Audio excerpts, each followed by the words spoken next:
علی بھائی اگلا سوال ہے، حجاج ابن یوسف کون تھا؟ سنا ہے بڑا ظالم تھا، اور یہ بھی سنا ہے کہ قرآن حکیم کے اعراب یعنی زیر زبر پیش بھی اسی نے لگوائے تھے۔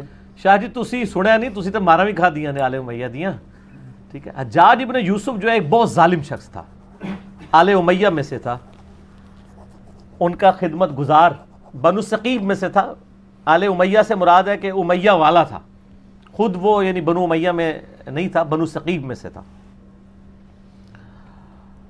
حجاج ابن یوسف عبد الملک بن مروان کا رائٹ ہینڈ تھا اور کوفے کا گورنر تھا، اور پھر اس کو لالچ دی گئی کہ تم اگر عبداللہ ابن زبیر کو قتل کر دو تو تمہیں حجاز کا گورنر بنا دیں گے، کیونکہ عبداللہ ابن زبیر نے مروان کے دور کے اندر 9 سال کے لیے وہاں پہ خلافت قائم کر لی تھی۔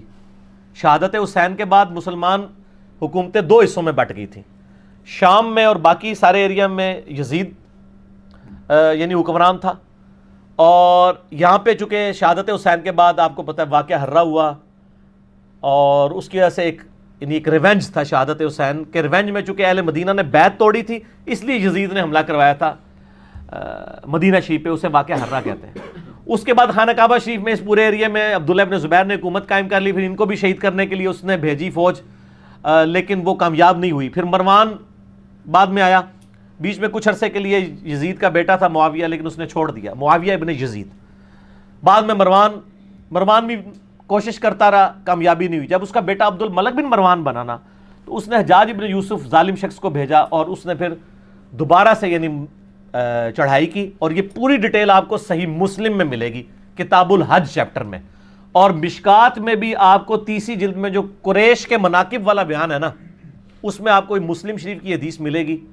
ایک حدیث یہ ملے گی کہ نبی علیہ السلام نے فرمایا بنو ثقیف میں ایک کذاب اور ایک ظالم شخص پیدا ہوگا، ایک کذاب اور ایک ظالم۔ کذاب کے بارے میں یعنی لوگوں کا دعویٰ ہے مختار سقفی، ہمیں کوئی دلیل نہیں ملی، ترمذی سے ایک لے کے آتے ہیں، لیکن وہ امام ترمذی نے کہا ہے کہ کہا جاتا ہے، کہا تو بہت کچھ جاتا ہے، سند بیان نہیں کی ہے۔ بہرحال اسماء بنت ابی بکر سیدہ عائشہ کی جو بڑی بہن تھی، انہوں نے کہا کہ یہ جو بنو ثقیف کا ظالم ہے وہ حجاج ابن یوسف ہے، یہ صحیح مسلم میں، اور پوری حدیث مسلم شریف میں مشکات میں 30 جلد میں آپ کو ملے گی پوری ڈیٹیل حدیث کہ عبداللہ ابن زبیر کو اس نے شہید کروا دیا، اور مکے کے دروازے پہ اس نے ان کی لاش ٹانگ دی عبرت کے لیے، نعوذ باللہ، صحابی رسول کی، عام صحابی نہیں، صحابی رسول کا بیٹا، اشرف مبشرہ حضرت زبیر کا بیٹا، حضرت عائشہ کا بھانجا اور سیدہ اسماء کا بیٹا۔ اور یہ وہ شخص ہے، بخاری شریف میں آتا ہے کہ جی کفار مکہ کہتے تھے کہ ہم نے بندھن کر دی ہے، مسلمانوں کی اولاد نہیں ہوگی۔ پہلا بچہ جو پیدا ہوا وہ عبداللہ ابن زبیر تھے۔ نبی علیہ السلام نے اپنے مبارک ہاتھوں سے ان کو گھٹی دی تھی کھجور کی، یہ گھٹی دینا بھی سنت ہے، صحیح بخاری میں آتا ہے، یہ عام بندہ نہیں ہے۔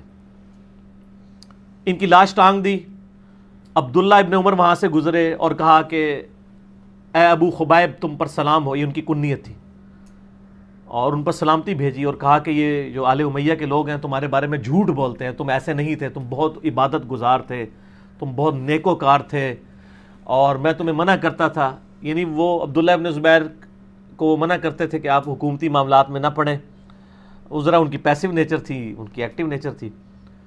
تو بہرحال یہ وہ پڑھ کے چلے گئے وہاں سے، تو بعد میں حجاج بن یوسف کو کسی نے بتایا کہ عبداللہ بن عمر نے تو بڑے تعریفی کلمات، یہ لادہ بات ہے، حجاج بن یوسف نے بعد میں عبداللہ بن عمر کو بھی قتل کروا دیا۔ آل امیہ نے کسی کو نہیں چھوڑا، جو ان کے حاکم بھی تھے ان کو بھی شہید کروایا، یہ بھی صحیح بخاری میں آتا ہے حج والے چیپٹر میں کہ حجاج بن یوسف تیمارداری کے لیے آیا عبداللہ بن عمر کی، کہا کہ مجھے پتہ چل دینا آپ کو کس نے مروایا ہے، یعنی وہ زہر آلود نیزہ مار دیا گیا تھا حج کے دوران، کیونکہ امیر حج یہ ہوتے تھے، تو گورنر وہ تھا، وہ کہتا تھا منو امیر حج کیوں نہیں بنا دے، ٹھیک ہے، تو عبداللہ بن عمر کیوں امیر حج ہوتے ہیں؟ تو عبداللہ بن عمر نے فرمایا میرا قاتل وہ ہے جس نے احرام کی حالت میں آلات جنگ لانے کی اجازت دی ہے، یعنی تو اب ڈائریکٹ تو نہیں کہہ سکتے تھے نا، ظالم آدمی تھا، تقیۃً انہوں نے ایک بات کی، میسج کنوے کر دیا۔ تو وہ مسلم شریف کی اس حدیث میں آتا ہے کہ جب وہ عبداللہ بن عمر چلے گئے تو حجاج بن یوسف کو کسی نے بتایا، تو اس نے پھر کہا کہ ٹھیک ہے عبداللہ بن زبیر کی لاش اتار کے یہودیوں کے قبرستان میں پھینک دو۔ یہ وہ لوگ ہیں سر، یہاں لوگ آل امیہ کانفرنسز کروا رہے ہیں، یہ صحابہ کی لاشوں کو ان لوگوں نے، یہ مسلم شریف ہے سر، یہ موضوعات شریف نہیں ہے، یا یہ تاریخ شریف نہیں ہے آل امیہ اور آل عباس کی لکھوائی بھی. یہودیوں کے قبرستان میں لاش پھینک دی اور پھر یہ کہا کہ اس کی ماں کو بالوں سے گھسیٹ کے میرے پاس لے کے آؤ. یہ مسلم شریف کے الفاظ ہیں. اور ماں کون ہے؟ حضرت عائشہ کی بڑی بہن اسماء بنت ابی بکر. تو اسماء بنت ابی بکر کو جب یہ پیغام پہنچا نا تو انہوں نے کہا کہ ٹھیک ہے میں تو ان کا جی آپ کو بلا رہے ہیں وہ, اور اگر آپ نہ آئے تو بالوں سے گھسیٹ کے. بولے اعوذ باللہ تعالی. تو اسماء نے کہا ٹھیک ہے پھر مجھے بالوں سے گھسیٹ کے لے کے جاؤ, میں نے تو نہیں جانا. اب وہ جو آئے تھے ان کو بھی شرم آئی کہ یار حضرت ابو بکر کی بیٹی ہے, یہ عائشہ کی بڑی بہن ہے, اور عبداللہ ابن زبیر صحابی کی ماں, اور بالکل شروع میں اسلام قبول کرنے والوں میں. تو پھر حجاج ابن یوسف غصے سے خود آیا. یہ پوری ڈیٹیل مسلم شریف میں, مشکات میں بھی آپ کو مل جائے گی. آیا غصے سے اور آ کے اسماء بنت ابی بکر کو کہتا ہے کہ دیکھ میں نے تیرے بیٹے کے ساتھ کیا اشر کیا ہے. ایک ماں اس کے بچے کی لاش کو لٹکایا اتنے دنوں کے لیے اور پھر آ کے یہ بات بھی کر رہا ہے. تو اسماء بنت ابی بکر نے صحیح پھکی والا جواب دیا آگے سے. اس نے کہا دیکھ میں نے اس کو کیسا برباد کیا. اس نے کہا حجاج تو نے میرے بیٹے کی دنیا برباد کی ہے, اس نے تیری آخرت برباد کر دی ہے. تو نے میرے بیٹے کی دنیا برباد کی, اس نے تیری آخرت برباد کر دی. تو کامیاب کون ہوا؟ عبداللہ ابن زبیر. اور آگے مسلم شریف کے الفاظ ہیں کہ اسماء بنت ابی بکر کہتی ہے کہ ہم نے رسول اللہ سے سنا تھا کہ بنو ثقیف میں ایک کذاب اور ایک ظالم پیدا ہوگا. کذاب تو ہم دیکھ چکے, ظالم تو ہے. حجاج ابن یوسف سے کہا ٹھیک ہے. اور پھر فرمایا کہ میں نے سنا ہے تو مجھے کہتا ہے کہ 2 آزار بند والی. یہ سیدہ اسماء کی یعنی آپ سمجھ لیں ایک خصوصیت کے طور پہ بیان کیا جاتا تھا, 2 آزار بند والی. تو اس نے کہا ہاں. تو ان کا تجھے پتا یہ 2 آزار کیوں تھے؟ ایک یہ جو آزار میں باندھا کرتی تھی نا ابو بکر اور رسول اللہ صلی اللہ علیہ وسلم کا کھانا لے کے میں غار ثور میں جایا کرتی تھی, اور دوسرا آزار میری تہمت ہوتی تھی جس سے کوئی عورت بھی آزاد نہیں ہو سکتی, اور اس وجہ سے میرا نام پڑ گیا تھا 2 آزار بند والی, رسول اللہ صلی اللہ علیہ وسلم کا کھانا لے کے.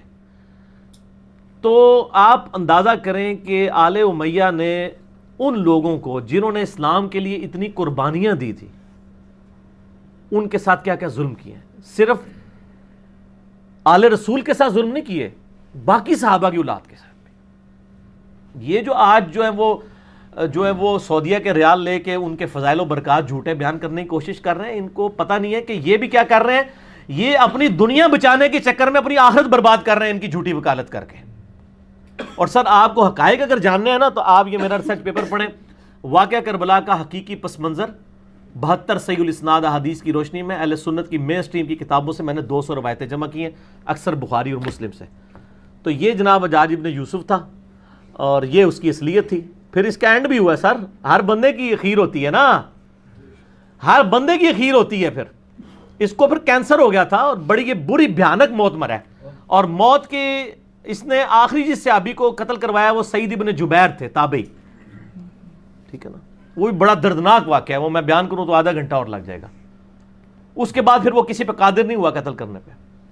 اور پھر بعد میں لوگوں نے خواب میں دیکھا ہے, ان کا مجھے روزانہ ہر شخص کے بدلے میں 1 دفعہ قتل کیا جاتا ہے, اور اس کے بارے اس سعید ابن جبیر کو قتل کرنے کے بدلے میں 100 دفعہ قتل کیا جاتا ہے جو میں نے اس کے ساتھ ظلم کیا تھا. وہ بھی شیان علی میں سے تھے, خیر التابعین ہے سعید ابن جبیر رضی اللہ تعالیٰ عنہ, عبداللہ ابن عباس کے شاگرد. بہرحال یہ حجاج ابن یوسف کی پھر اخیر بڑی بری ہوئی ہے نا, یعنی یہ پھر بعد میں ولید ابن عبد الملک بنا, عبد الملک بن مروان کا بیٹا خلیفہ, اور اسی دوران ولید نے یہ مہم چلانی شروع کی کہ کیونکہ اس کے باپ نے وصیت کی تھی کہ میرے مرنے کے بعد میرا بیٹا ولید بنے گا, اس کے بعد اس کا چھوٹا بھائی سلمان بن عبد الملک بنے گا. تو اس نے یہ مہم چلائی کہ نہیں میرا بھائی نہیں بنے گا, میرے مرنے کے بعد میرا بیٹا کیوں نہ بنے. یہ تحریک اس نے چلائی. جب یہ تحریک چلائی نا تو سارے گورنر, آپ کو پتا لائی لاگ ہوتے ہیں, سارے مان گئے. ایک گورنر ایسا تھا جس نے کہا کہ نہیں, وہ عمر بن عبد العزیز تھے, مدینہ شریف کے گورنر عمر بن عبد العزیز رحمہ اللہ تعالی. وہ بہنوئی بھی تھے اس کے ولید کے, مروان کے دو بیٹے تھے, ایک عبد الملک اور ایک عبد العزیز. عبد العزیز کا بیٹا عمر بن عبد العزیز ہے, یہ بھی مروان کی اولاد ہے. لیکن دیکھ لیں, اور اسی لیے ہم کہتے ہیں نا آل امیہ میں عمر بن عبد العزیز. مولانا طارق جمیل صاحب کو میں کہتا ہوں نا آل امیہ میں عمر بن عبد العزیز. ٹھیک ہے, آپ سمجھ آئے کیوں کہتے ہیں. تو عمر بن عبد العزیز نے مخالفت کر دی, انہوں نے کہا نہ. اب وہ کیا ہوا کہ اس نے پکڑ کے عمر بن عبد العزیز کو قید میں ڈال دیا, چونکہ عمر بن عبد العزیز جو ہے نا وہ بڑے محبوب گورنر تھے اپنے علاقے کے, تو بڑی شورش برپا ہو گئی. اسی دوران ولید بن عبد الملک اچانک مر گیا, تو آٹومیٹیکلی سلمان بن عبد الملک خلیفہ بن گیا, اس کا چھوٹا بھائی.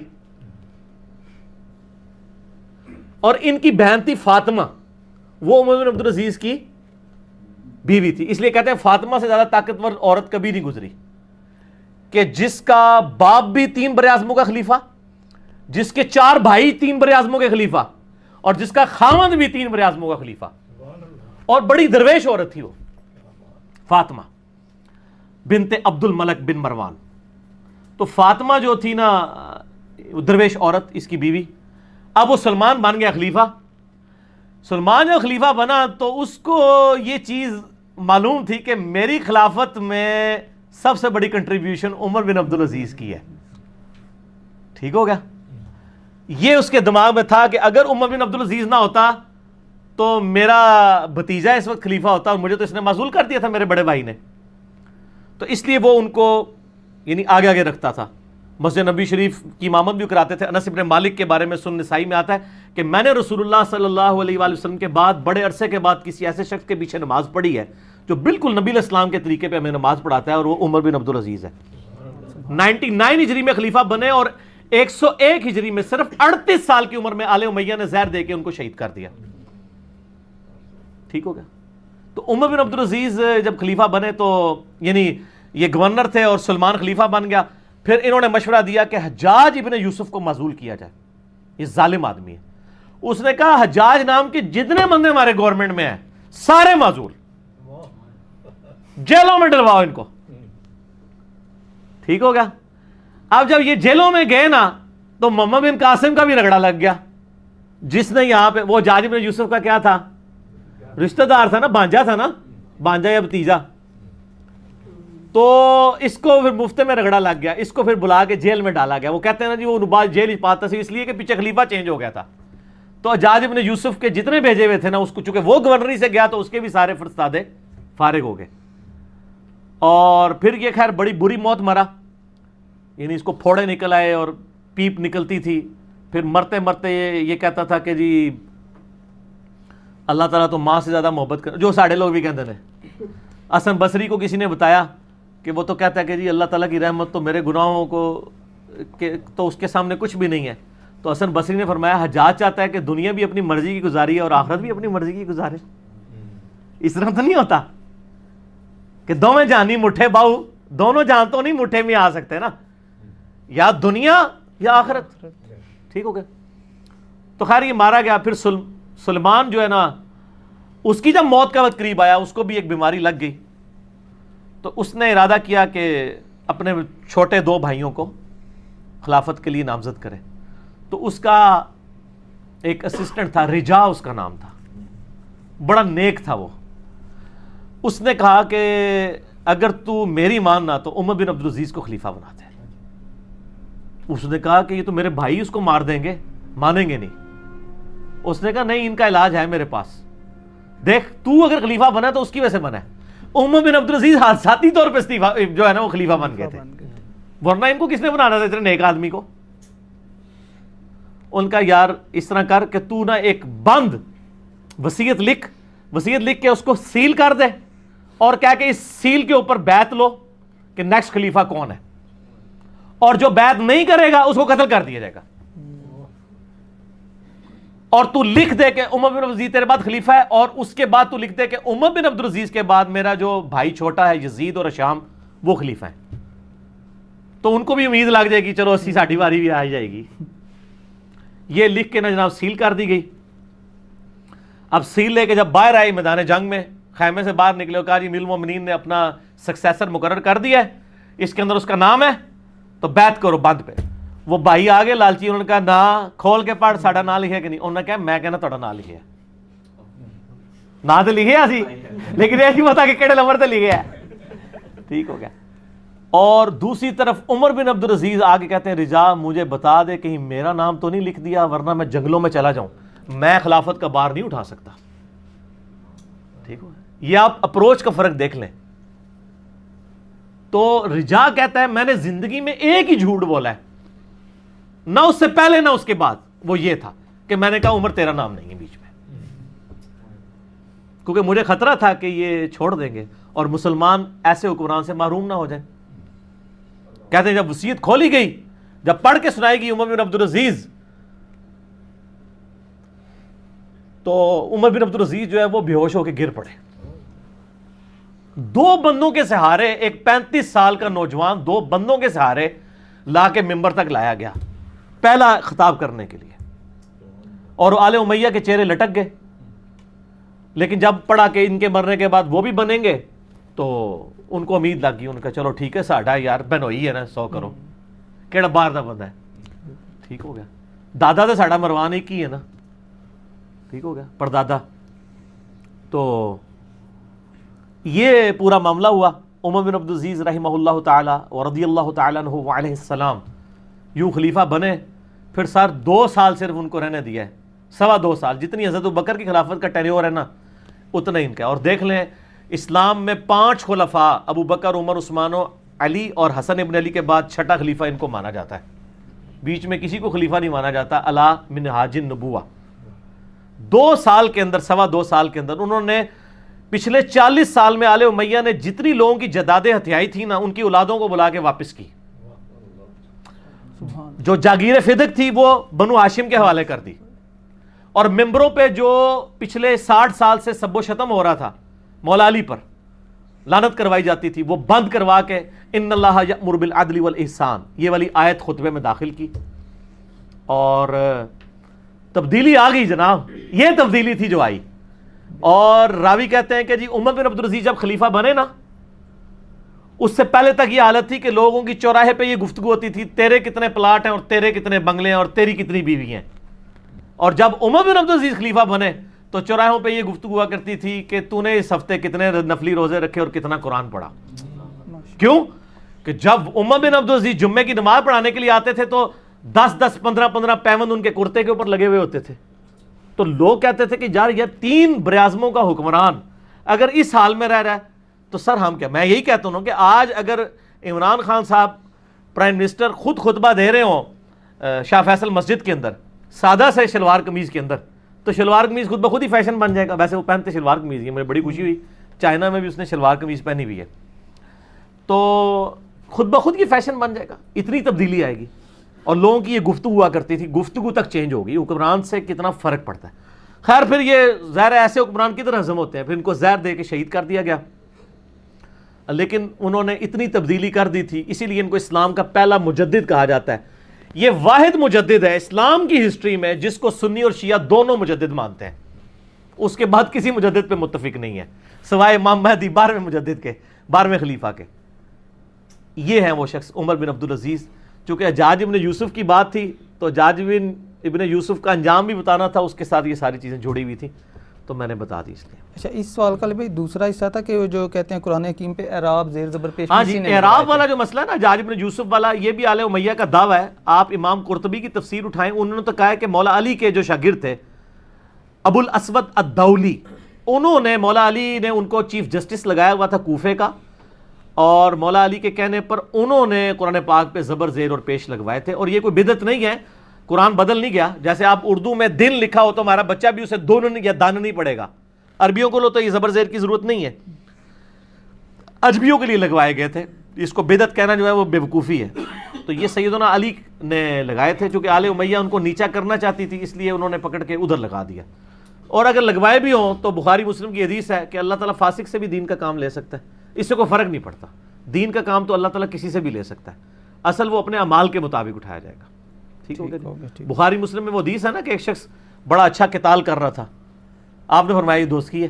صحابہ کہتے ہیں ہمیں وسوسہ ہے کہ اتنا بہادر شخص دوست کی, اینڈ پہ زخموں کی تاب نہ لاتے ہوئے اس نے تلوار کھڑی کر کے اپنے آپ کو اس پہ گرا کے خودکشی کر لی. وہ صحابی کہتے ہیں میں اس کے پیچھے تھا کہ یہ دوستی کس طرح, تو وہیں سے اس نے نعرہ لگایا صدق رسول اللہ صلی اللہ علیہ وسلم, رسول اللہ نے سچ فرمایا تھا کہ یہ دوستی ہے. تو پھر آپ صلی اللہ علیہ وآلہ وسلم نے فرمایا کہ اٹھو بلال, اعلان کر دو کہ آخرت کا دار و مدار خاتمے کے اوپر ہے. خاتمہ اس کا خودکشی کے اوپر ہوا ہے, اس لیے وہ یعنی حرام موت مر گیا نا. بظاہر وہ قانونی طور پہ صحابی بھی تھا, مجاہد بھی تھا, سب کچھ تھا, اللہ نے وحی کے ذریعے بتا دیا کہ یہ دوست کی ہے. تو یہ بڑا خطرناک معاملہ ہے. اللہم من احییتہ منا فاحیہ علی الاسلام ومن توفیتہ منا فتوفہ علی الایمان, آمین.